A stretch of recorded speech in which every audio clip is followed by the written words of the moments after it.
नमस्कार, मी पूजा. गुरुकिल्ली अशाची मध्ये आपल्या सगळ्यांचं स्वागत. आज आपण घरातील दैनंदिन अडचणी कशा सोडवाव्यात या विषयावर चर्चा करणार आहोत आणि मार्गदर्शन करणार आहेत आचार्य सुनील कुमारजी. सगळ्यात आधी त्यांचं कार्यक्रमात स्वागत करूया. सगळ्यात आधी गुरुजी, कार्यक्रमामध्ये मनपूर्वक स्वागत. नमस्कार. खूप धन्यवाद. नमस्कार. तर मी थोडक्यात तुम्हाला त्यांची ओळख करून देते. आचार्य सुनील कुमार हे गेली 22 वर्ष भाग्य परिवर्तनाच्या माध्यमातून घरातील प्रत्येक अडचणींवर योग्य आणि फलदायी मार्ग दाखवत आलेले असल्यानं संपूर्ण महाराष्ट्रासह अमेरिकेत कॅलिफोर्निया, दुबई पासून देशात दिल्ली, गुडगाव, हैदराबाद, गोवा आणि इंदोर तसंच महाराष्ट्रात छत्रपती संभाजीनगर, पुणे, नाशिक, मुंबई इथे त्यांची सेंटर्स आहेत. आपणास आपल्या कुठल्याही प्रकारच्या समस्यांवर हमखास उपाय हवा असल्यास स्क्रीनवर दिलेल्या फोन नंबरवर संपर्क साधून आपल्या शंकांचं निरसन तुम्ही करून घेऊ शकता. चला तर लगेचच आपण आपल्या आजच्या विषयाला सुरुवात करूया. अत्यंत महत्त्वाचा विषय आहे गुरुजी की घरातील दैनंदिन अडचणी आपण कशा सोडवू शकतो. प्रत्येकाच्या घरात काही ना काहीतरी दैनंदिन अडचणी येत असतात. तर कित्येक लोकांसोबत मात्र असं होतं की अमावास्या आणि पौर्णिमेला काही चुकीच्या गोष्टी घडत असतात. का घडतात, काय कारण आहे आणि त्याच्यावर उपाय सगळ्यात महत्त्वाचे काय? हो, मला पण खूप लोक विचारताय की गुरुजी, अमावस्या आली आणि पौर्णिमा आली की आमच्या घरी नेहमीच भांडणं असतात. लोकांचा राग खूप वाढून जातो आणि चिडचिड खूप वाढून जाते. आणि अमावस्या पौर्णिमा आली त्या दिवशी यासारखं वातावरण जे निर्माण झालं त्याच्या मागे कारण काय ते एकदा हे समजून घ्या. नंबर 1, ज्या लोकांच्या कुंडलीमध्ये चंद्रमा खूप कमजोर आहेत त्या लोकांना अमावस्या आली की लगेच त्रास होणार. कारण अमावस्याला चंद्र एकदम लुप्त होऊन जातो, म्हणजे चंद्र दिसत नाही. नंबर 2, ज्या लोकांच्या चंद्रमा मार्केश आहेत किंवा चंद्र नीच राशीमध्ये गेलेला आहे, मग तुम्हाला अमावस्याच्या दिवशी आणि पौर्णिमाच्या दिवशी खूप त्रास होणार. आणि हा त्रास शारीरिक पण होऊ शकतो.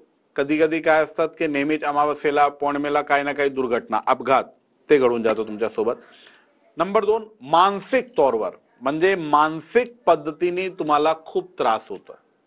तर याच्यासाठी नंबर 1, ते कुंडलीमध्ये जे चंद्रमा आपलं विचलित झालेला आहे तो कारण आहे आणि त्याचं निवारण कसं करायचं आता ते सांगतो मी तुम्हाला.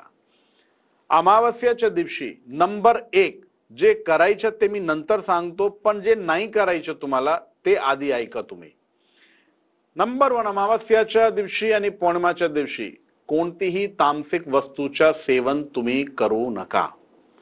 म्हणजे कोणतीही तामसिक वस्तू जर तुम्ही करताय, तुम्हाला सवय लागलेली आहे, त्या दिवशी कमी ते कमी तुम्ही सोडा, ते करायचं नाही. नंबर 2, आता जे करायचं ते काय, दर अमावस्येला आपल्या घरी अग्निकोणमध्ये तुम्हाला एक दिवा नक्की लावायचा. आणि पौर्णिमाच्या दिवशी काय करायचं की रात्री चंद्र दर्शन तुम्हाला झाले तर तुम्हाला चंद्रमाला अर्घ द्यायचा. अर्घ देताना तुम्ही लक्षात ठेवा, तुम्हाला गायचं दूध घ्यायचं, त्याच्यामध्ये थोडी खडी साखर ठेवा आणि थोडे तांदूळ टाका. मग तुम्हाला जर तुम्ही अर्घ दिला ना त्याचा प्रभाव तुम्हाला 100% दिसणार.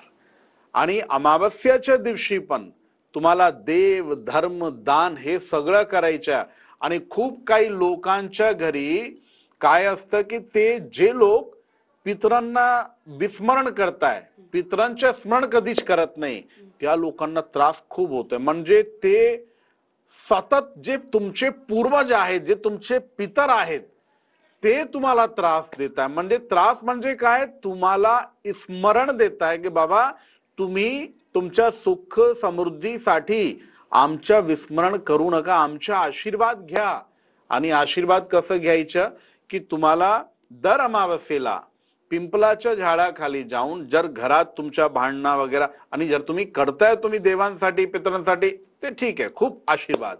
पण ज्या लोकांच्या घरी खूप वेगळी परिस्थिती निर्माण झालेली आहे आणि ते पितरांचं काही करत नाही, तर तुम्ही आजपासून हे लक्षात ठेवा की जेव्हा अमावस्या आली त्या दिवशी आपल्याला पिंपलाच्या झाडाखाली जाऊन एक नारळ ठेवायचा आणि पितरांचं नाव घेऊन त्यांचे स्मरण करून एक दीपक नक्की लावायचा. आणि दीपक तुम्हाला तिळचे तेलाचा लावायचा आणि तिथं हात जोडून त्यांचं स्मरण करा.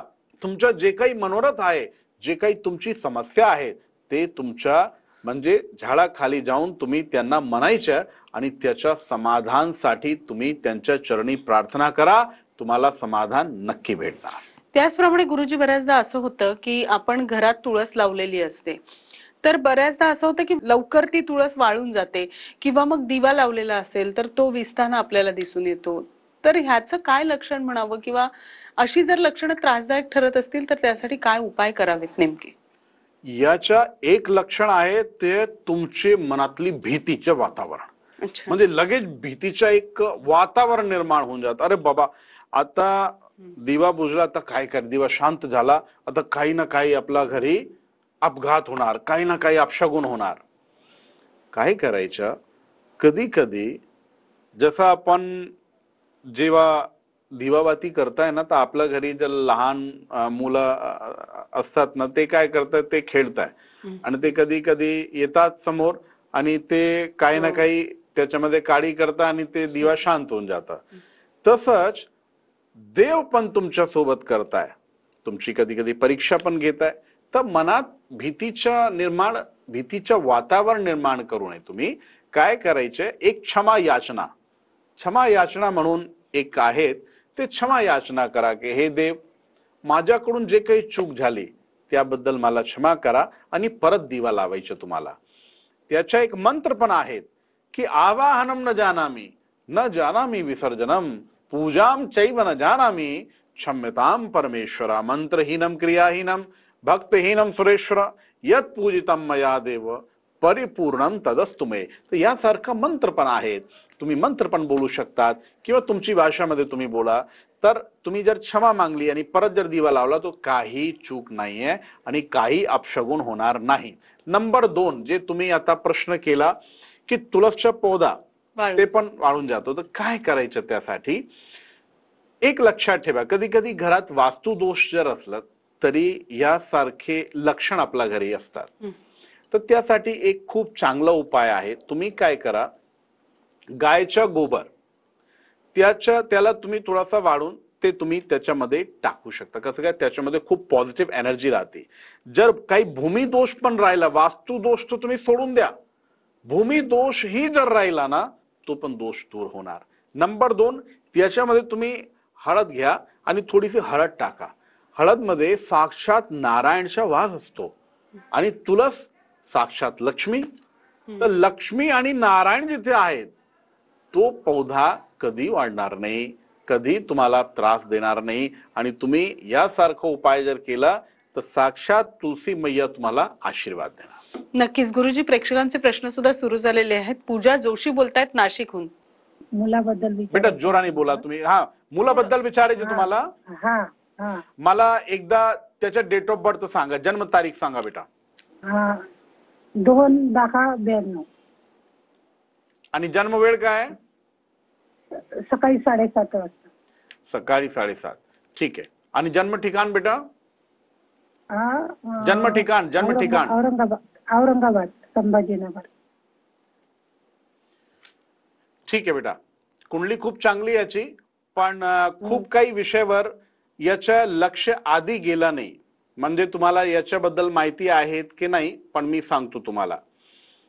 थोडे वर्ष पूर्वी लग्नाबद्दल याच्या लक्ष नव्हता. म्हणजे तुम्ही जेव्हा जेव्हा हा विषय काढला ना, तेव्हा तेव्हा त्यांनी काही त्या विषयावर लक्ष दिला नाही. हा खरी गोष्ट आहे ना? हो. आणि नंतर आता तुम्ही जेव्हा शोधताय तर लग्नासाठी खूप अडचणी तुमच्या समोर येतात ना तुमच्या समोर? हो. हा, तर त्यासाठी बेटा काय करायचे, इथं जे पीडा आहेत ना, सगळ्यात मोठी पीडा जी आहे ते मंगलची पीडा आहे. तर मंगलसाठी तुम्ही काय करा, एक खैर वनस्पती म्हणून एक वनस्पती आहे, त्या खैर वनस्पतीकडे तुम्हाला जायचं. आणि नाहीतर तुम्ही एक काम अजून करू शकता, तुम्ही जर नर्सरीमध्ये गेल्या, त्यांनी विचारला, ते तुम्हाला प्रदान करू शकता. तुम्ही घरी तुम्ही लावू शकतात. आणि त्या वनस्पतीच्या खाली तुम्हाला चमेलीच्या तेलचा एक दिवा लावायचा दर मंगळवारी. 10 मंगळवार तुम्ही हे उपाय करा. आणि तुमच्या मुलाच्या नावाने 10 मंगळवार दक्षिणमुखी हनुमानजीच्या मंदिरमध्ये जाऊन चोला पण चढवायचे. हे दोन काम जर तुम्ही केले ना तर खूप चांगली मुलगी तुम्हाला भेटेल. म्हणजे लग्न तर होणार आहे तर 100%. आणि कधीपर्यंत होणार ते वेळ पण सांगतो मी. एप्रिल 2024 पर्यंत याचे खूप चांगले योग आहे. आणि आता पण योग चालू आहे. योग कधीपासून चालू झाले पण यांनी लक्ष दिला नाही. तुम्ही जेव्हा जेव्हा म्हटले तेव्हा तेव्हा यांनी कधीच लक्ष दिला नाही. त्याचे कारण खूप काही असतात, मी इथं सांगू शकत नाही. पण आता लक्ष दिला तर आता आपल्याला समोरून कधी रिस्पॉन्स भेटत नाही. तर त्याच्यासाठी जे उपाय सांगितले उपाय करा. लग्न लवकर होऊन जाईल आणि चांगली मुलगी तुम्हाला भेटून जाईल. खूप खूप आशीर्वाद. नक्कीच, ज्याप्रमाणे आता पूजा यांनी सुद्धा प्रश्न विचारला आणि जसं तुम्ही त्यांना उपाय सांगितले, आज आपण खरं तर बोलतोय घरातील दैनंदिन अडचणींवर. तर त्याच्या संबंधित एक प्रश्न मला तुम्हाला विचारायचा आहे की बऱ्याचदा असं होतं लोकांना स्वतःच्याच घरात खूप भीती वाटत राहते. कधी कधी रात्रीची अचानक जाग येते झोपेतनं, दुपारी झोपलेले असतात तरी भीती वाटायला लागते. अनाकारण भीती वाटत असते. काय कारण आहे नेमकं ह्याचं आणि काय याच्यावर उपाय नेमके करायला हवेत अशा लोकांनी? हो, हा एक व्यक्तित्व म्हणून जातो. म्हणजे कधी कधी माणसाला सवय लावून जाते. जर एक भीतीचा निर्माण झाला, त्यांनी काही बघितलं, काही पाहिलं, ठीक आहे, तो परत परत त्याच्या काल्पनिक हे करतो. जर तुम्हाला असं काही होतं तुमच्या घरी, म्हणजे तुमच्या घरी तुम्हाला भीती वाटते, तर त्यासाठी एक दोन उपाय मी तुम्हाला सांगतो, तिथं करायचे तुम्हाला. नंबर 2, हनुमानजीच्या स्मरण तुम्ही नेहमीच करा. जसं तुम्हाला भीती वाटली लगेच तुम्हाला हनुमानजीचं स्मरण करायचं. जे लोक हनुमान चालिसाचं रोज पठण करताय आणि फक्त म्हणजे मनात नाही जोरून तुम्ही जर बोलताय तर त्या घरात कधीच कोणताही म्हणजे नकारात्मक शक्ती कोणतीही प्रवेश करत नाही.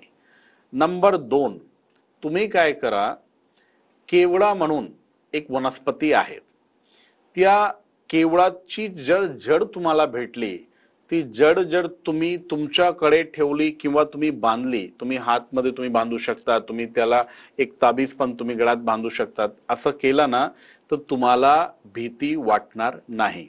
आणि नंबर 3, एक तुम्हाला जे तुमचे जे मुख्य द्वार आहेत तर मुख्य द्वारवर दर मंगळवार आणि दर शनिवार एक दिवा लावा. दिवा लावला ना तर घरात कधी नकारात्मक शक्ती प्रवेश करणार नाही. तर तुम्ही एवढं करा, 100% घरात तुम्हाला भीतीच्या वातावरण कधीच तुम्हाला वाटणार नाही. नक्कीच. घरातील आणखीन काय काय अडचणी आणि त्याच्यावर उपाय मला तुमच्याकडनं गुरुजी जाणून घ्यायचंय. मात्र एका छोट्याशा विश्रांतीची वेळ झाली, लगेचच भेटतोय. कुठेही जाऊ नका, पाहत राहा TV9 मराठी.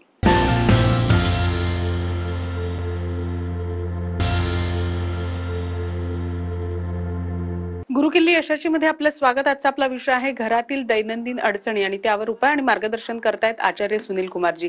विषयाला सुरुवात करायची, मात्र त्याआधी प्रेक्षकांचा प्रश्न आलेला आहे. रुबीना शेख बोलतायत बारामतीहून. रुबीना बोला, प्रश्न विचारा. आमच्या मुलीचं लग्न जमाना आहे, स्थळ येतात, नुसती जात्यात, म्हणजे पसंती होती पण आम्हाला पसंत पडत नाही. तर आपल्याला जसं स्थळ पाहिजे असं येत नाही. रुबीना बेटा, ते मुलीचं नाव काय? आमिना रज्जाक शेख. अच्छा, ठीक आहे. आणि जन्मतारीख काय? जन्मतारीख 25/6/98. हा, 25/6/98. ठीक आहे. आणि जन्म वेळ?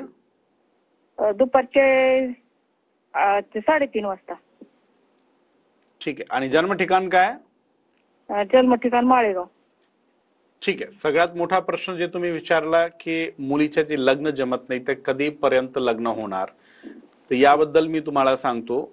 मुलीचे लग्नाचे योग 2022 पासून सतत चालू आहेत आणि 2027 एप्रिल पर्यंत हे चालणार. पण 2025 म्हणजे या वर्षी खूप जबरदस्त आणि प्रबल योग बनलेले आहेत. म्हणून या वर्षी थोडे सरकम चान्सेस जास्त आहे. आणि कोणत्या महिन्यात? ते नोव्हेंबर डिसेंबर हे 2 महिन्यात याच्या लग्न होण्याची शक्यता खूप जास्त आहे. त्यासाठी फक्त तुम्हाला एकच काम करायचं, ज्या दिवशी तुम्हाला लग्नाबाबत म्हणजे कोणी आलं, स्थळ आलं, तर तुम्हाला ज्या दिवशी बोलायचं त्यांच्यासोबत, तर मुलीला सांगा की त्या दिवशी ते लाल रंगचा एक कपडा आपला सोबत ठेवायचा आणि त्याच्यामध्ये 2 लवंग आणि 2 इलायची, हे 2 लवंग इलायची एक कपडामध्ये ठेवून आणि जवळ ठेवायच्या, मग बसायच्या. तर हा तोडगा, हा उपाय करून जर ती बसली ना तर लगेच आपल्याला चांगला रिस्पॉन्स भेटणार आणि या वर्षी 100% आपलं काम होण्याची पूर्ण शक्यता आहे. खूप खूप आशीर्वाद बेटा. नक्कीच. ज्याप्रमाणे आता हे वेगवेगळे प्रश्न आपल्याला प्रेक्षक सुद्धा विचारतायत, त्याचप्रमाणे अत्यंत महत्त्वाचा प्रश्न, जसं आज आपण बोलतोय घरातील दैनंदिन अडचणी.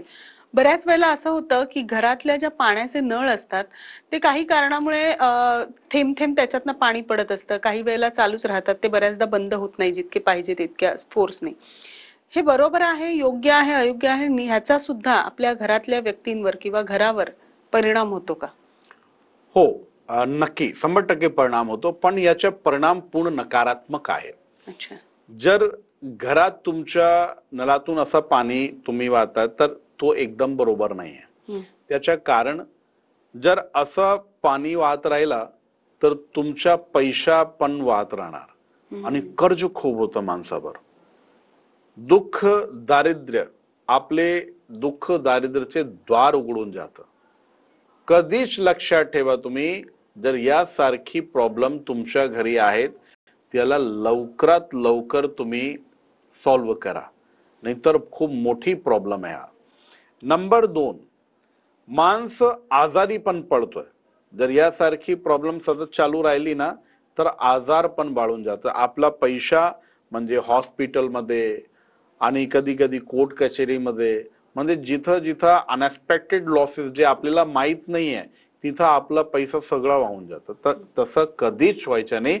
तुम्ही त्या प्रॉब्लेम कडे लक्ष देऊन त्या प्रॉब्लेमला आजच्या आज सॉल्व्ह केला पाहिजे. त्याचप्रमाणे बऱ्याचदा गुरुजी असं होतं की स्वयंपाकघरात मुंग्या येतात आणि त्या वारंवार येतात, काही केलं त्या जात नाहीत. हे काय आहे, म्हणजे योग्य आहे, अयोग्य आहे? याचा काही त्रास होऊ शकतो का घरातल्या व्यक्तींसाठी? काय सांगू शकता याबद्दल? मला पण खूप लोक प्रश्न असा विचारताय की बाबा आपला कधी कधी तुम्ही आता प्रश्न विचारला की किचन मध्ये असा होता, रसोई घरमध्ये, पण कधी कधी लोकांच्या रूम मध्ये, वॉशरूम मध्ये यासारखी प्रॉब्लेम सतत चालू राहते. आणि याच्या मागे एक संदेश काय की जर लाल मुंग्या झाली मग काहीतरी अशुभ घटना घडणार. आणि आपण काय करताय, आपण त्या लाल मुंग्या आपल्याला दिसली ना ते आपल्याला, हे तर आपल्याला कळतं बाबा हे चांगलं नाहीये, पण त्याच्यासाठी उपाय काय करायचे ते उपाय आपल्याला कधीच लक्ष येत नाही. तो उपाय हा आहे की तुम्हाला जिथं लाल मुंग्या बाहेर दिसली ना, तुम्ही त्यांना जे काही आपण जे आटा आणि त्याच्यामध्ये जे साखर दोन्ही मिश्रित करून आपण जे टाकताय ते तुम्हाला टाकायचं. नंबर 2, कधी कधी काळी मुंग्या पण आपल्याला दिसते. तर काळी मुंगी जर दिसली तरी त्यांना पण तुम्हाला बाहेर, कसं काय, ते शुभ संदेश तुमच्या घरी घेऊन येते की बाबा तुझ्या घरी काहीतरी चांगलं होणार आहे. म्हणून तुला काय करायचं, तू जाऊन बाहेर आणि कुठेही तुम्हाला दिसली काळी मुंगी, तुम्ही त्यांना तेच टाका. जे लोक आपल्या घरी नकारात्मक किंवा सकारात्मक, नकारात्मक संदेश जे पण देताय ना ते पण आपल्यासाठी देव सारखे आहेत. कसं काय, त्यांनी आपल्याला एक संदेश दिला आधी की काहीतरी तुझ्या घरी अशोभनीय घटना घडणार, तर सावध राहा. आता त्यांच्यासाठी काय उपाय करायचा, तर तुम्ही तिथं लवंग आणि तेज पत्ता टाका. लवंग आणि तेज पत्ता जर टाकला ना तर तुम्हाला लाल मुंग्याची आणि जे काळी मुंग्याची जे त्रास आहे ते त्रास होणार नाही, ज्या घरी सतत असा राहतो. आणि कधी कधी झाला म्हणजे हा एक संदेशचा निर्माण झालेला, म्हणजे ते संदेश घेऊन आली लाल मुंगी, एक नकारात्मक संदेश, आणि काळी मुंगी सकारात्मक संदेश, दोघांचा विभाजन करून तुम्हाला बाहेर जाऊन जे पीठ राहतो पीठामध्ये तुम्हाला साखर टाकून आणि त्यांना खायला द्यायचे. नक्कीच. त्याचप्रमाणे गुरुजी बऱ्याचदा असं होतं की घरात लाईटच्या ज्या वस्तू असतात किंवा प्लंबिंगच्या ज्या वस्तू असतात त्या सुद्धा वारंवार खराब होतात किंवा लाईट्स ज्या असतात त्या सतत बंद पडतात. याबद्दल काय सांगता येईल आपल्याला? हे काय आहे नेमकं? इलेक्ट्रॉनिक आयटम खराब झाले म्हणजे तुमच्या कुंडलीचा राहू बिघडला आणि घरचा जे माहोल आहे राहूमुळे ते पूर्ण नकारात्मक होऊन जातं. म्हणजे अपघात वाढून जाते, आजार वाढून जातं, घरचा माहोल संपूर्ण नकारात्मक ग्रह कलेश, भांडणं हे सगळं चालू होऊन जातं.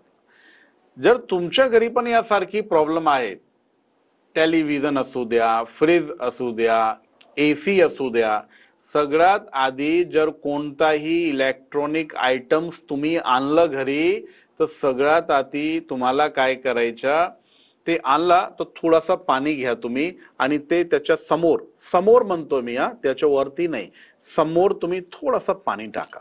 म्हणजे जसं कोणी समोर माणूस आहे त्यांनी पकडलेला, तुम्ही ते समोर जर पाणी टाकला ना तर दोष राहत नाही. आणि नंबर 2, आलं की लगेच त्याच्यावर थोडीशी हळद आणि कुमकुम टाकायचं.